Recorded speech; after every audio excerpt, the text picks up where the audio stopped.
everyone, JSD Cool here, and welcome to another episode of Coolcraft Season 6. In the last episode, I expanded the highway over this way out into my section, which involved this really long diagonal over to the straight section here, where I have yet to build stuff, but might in the future. I also started digging out and preparing to build a farm around this Amethyst cluster here. In this episode, I am going to continue developing this farm, and then we're going to go build it in survival. So, I guess step one is to get kind of surrounding infrastructure set up for this. Alright. A little bit of progress. I put the obsidian walls in that will end up stopping these flying machines, as well as moved these walls of blocks in as close as they can be without sticking to other stuff. Additionally, I put some rails underneath here for collection. This rail is pretty useless, but I haven't removed it yet. I decided to actually fill in all these walls of blocks with immovable blocks. I've also built some flying machines for the top here. Now, the design, which is laid out over here, is actually something I got from the Doc M video where he built basically a farm very similar to this that I'm entirely basing my thing off of. So, I believe the video is the most hated farm in Minecraft, which I can see why. Anyhow, let's give this thing a bit of a test. Okay. Oops. All looks good here. Okay, great! It didn't die! Alright, the next side is in. And I have wired this one up. This one was a lot more tricky to wire up than this one. Because, of course, we have the actual different heights that we have to deal with redstone here, which is kind of annoying. So I had to get a little bit doubled up with some of these activations here, but hopefully it works, because we're going to test it right now.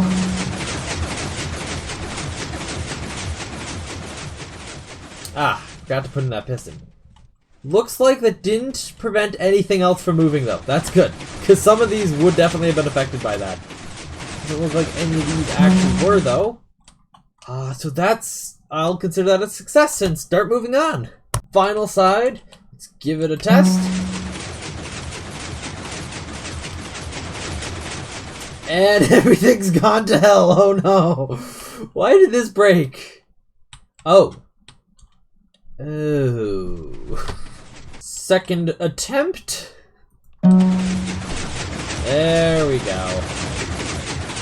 All going nice this time. Alright, now that this is all working, I need to connect all these things up together to be sequenced so that only one activation has to be performed. And everyone will be activated one after another, because obviously we can't run them all at the same time. Alright, I've got everything connected up here. I've decided to attach a couple observers where they have room to squeak by here, which will trigger onto the next section. So, also manually placed in a bunch of the clusters around here. So, I'm gonna, see, tick, freeze, activate this, then come down in here and go into spectator mode so I can watch the magic happen. So, voila.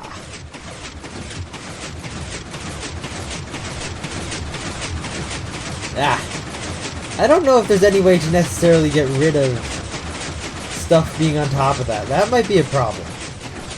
You don't know what I could do about that necessarily. Okay, here goes some more. After that, very few has been not destroyed.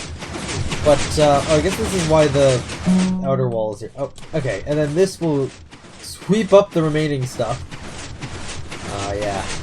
Just like that.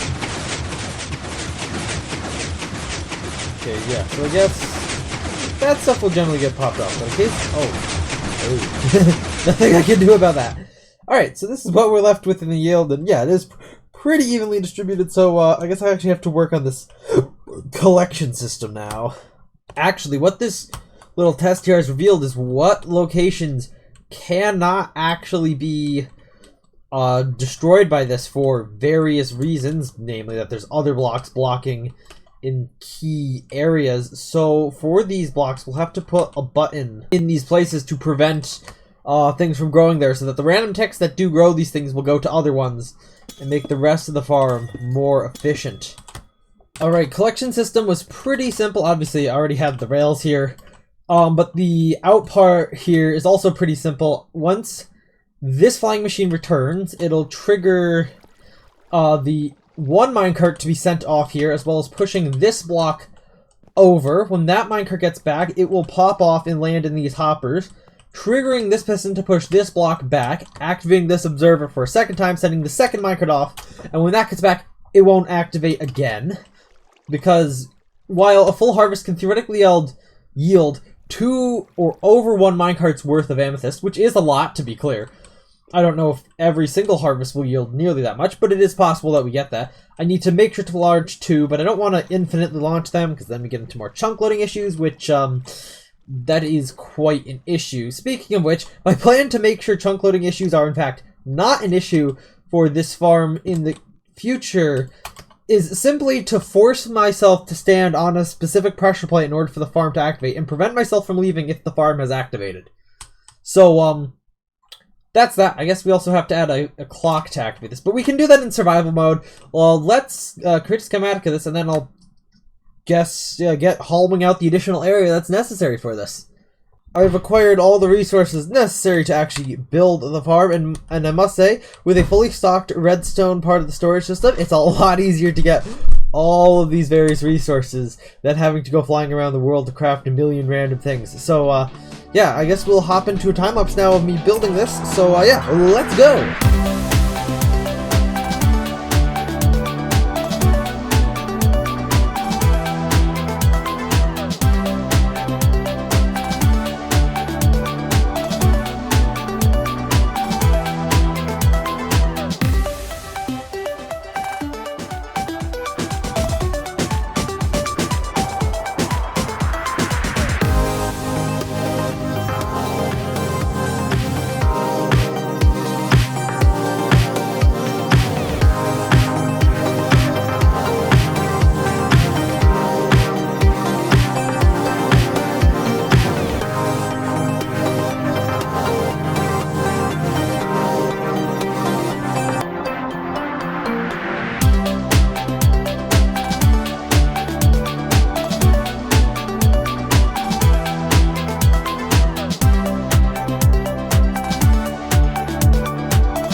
That did not take very long to build, and I was kind of dreading it a lot more. It turned out to be not that hard to build. I have, of course, gone through, stocked in the minecarts, hoppers, realizing that this is definitely pointing the wrong way for an item stream, but we'll deal with that in a moment. I can go on and activate this and see what the initial, basically full harvest is going to yield here, as, yeah, this entire thing in here has been fully grown, as you might expect, because I've just been AFKing in the area in my storage system for a while now. So yeah, let's activate this.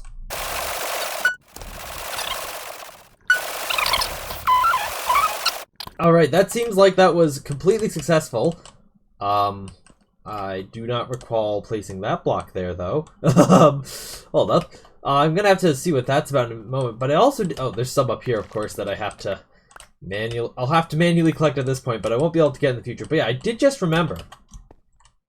But yeah, of course, I did end up removing some of these buds from the actual design because they were kind of getting in the way. And I didn't actually remove them here in survival, so I guess the pistons would have just removed them. So yeah,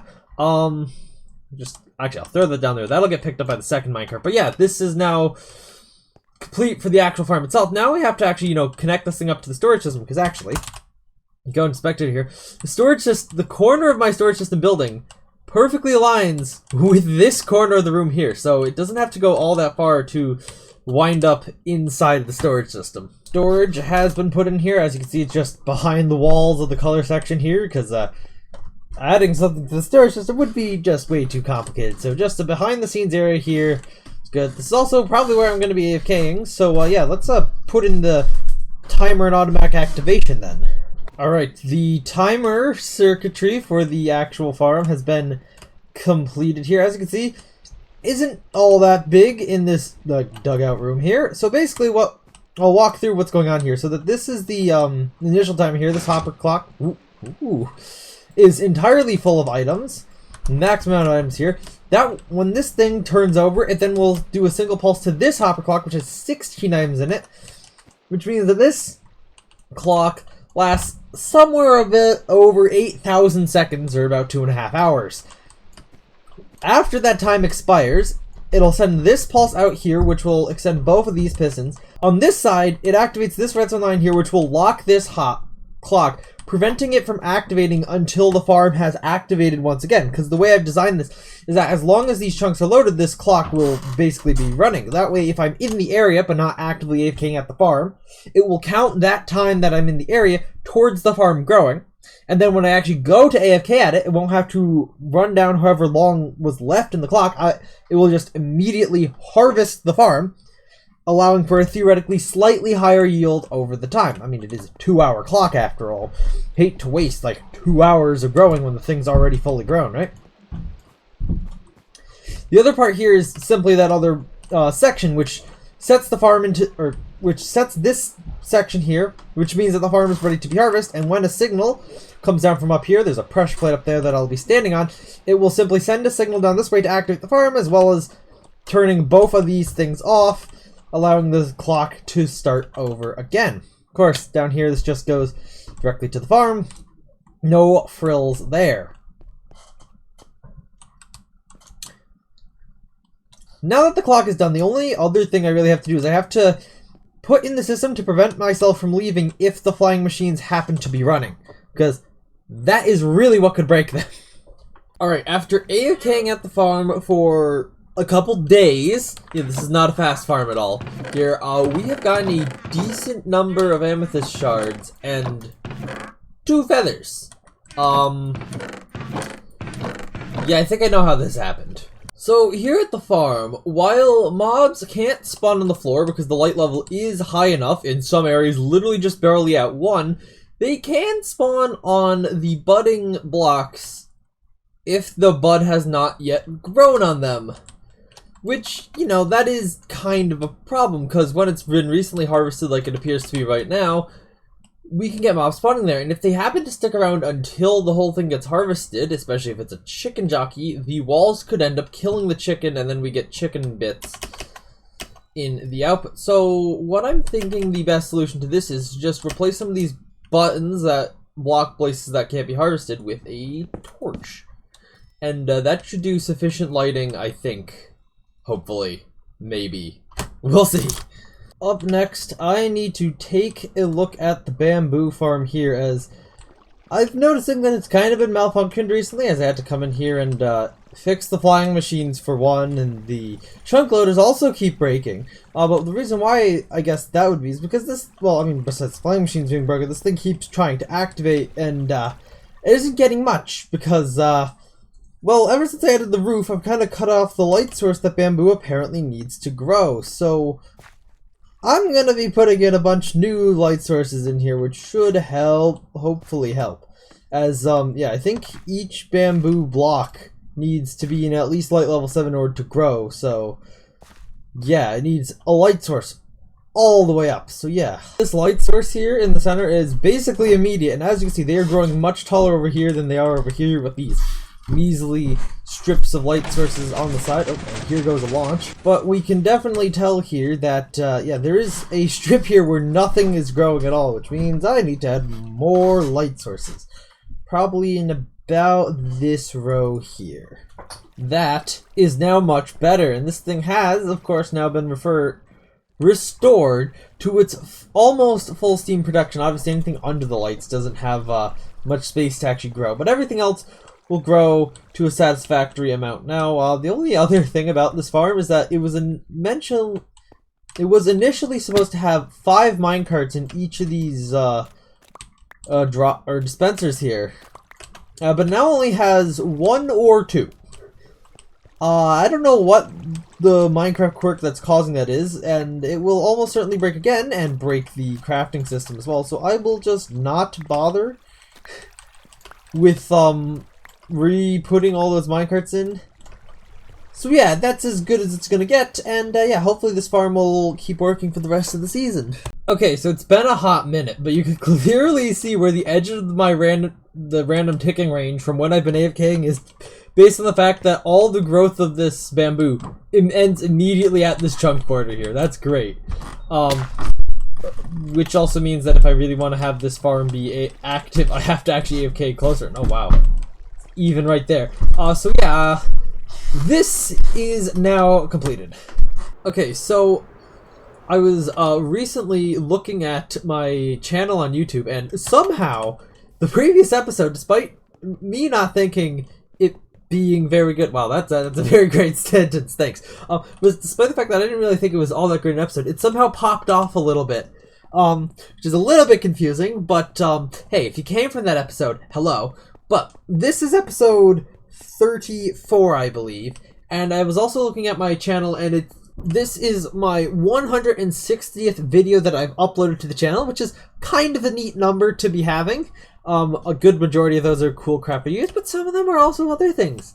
I don't also know how live streams factor into that, but yeah. Another thing I wanted to mention here is that I should be hopefully within the next week putting out a major update to my game, so keep your eyes peeled for that. And yeah, with that said, I'm therefore going to have to say thank you all for watching. Hope you enjoyed. Please make sure to like and subscribe. Check out the aforementioned game, which is linked in the description. And I see you all in the next episode of Coolcraft Season 6. Bye!